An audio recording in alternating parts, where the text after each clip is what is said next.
अतिवृष्टी पाणी झालेलं आहे, जास्त पाऊस झाल्यामुळे पहिले शेतकरी हैराण आहे आणि त्याच्यानंतर आता हे महावितरणचे जे लोक आहे तर हे 8-8, 10-10 तास लाईटचा गॅप देत आहे, लाईट सोडत नाही. इकडून तिकडून लाईट सोडली तर 5-5, 10-10 मिनिटाला त्या गॅपमध्ये 8 तास लाईट दिल्यानंतर त्याच्यामध्ये 5-5, 10-10 मिनिटाला शेतकऱ्याला लाईट बंद होती. फीज गेला लाईट गेली, फीज गेला लाईट गेली. कुठं जर दुरुस्तीचं काम असेल तर दिवसभर लाईट राहत नाही, त्याच्यामुळे शेतकरी परेशान आहे.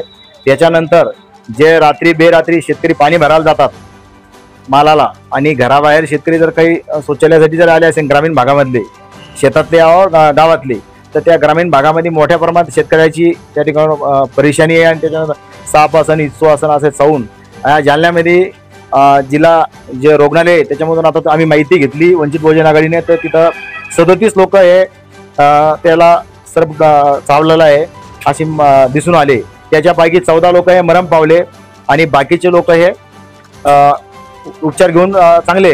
आता सगळं एवढं पावसाने आम्हाला एक साथ दिली नाही आणि इकडून हे जिल्हा प्रशासक जर अशा पद्धतीने या लाईटवाले खाते जर असं करीत असेल त्याच्यासाठी आम्ही वंचित बहुजन आघाडीच्या वतीने त्या महावितरणच्या विरोधामध्ये आम्ही या ठिकाणी आता निवेदन दिलेलो आहे. तर महावितरणमध्ये आम्ही येणाऱ्या 8 दिवसामध्ये त्यांना जर लाईट 24 तास जर शेतकऱ्याला लागू नाही केली तर आम्ही महावितरण कार्यालयामध्ये साप सोडणार आहे.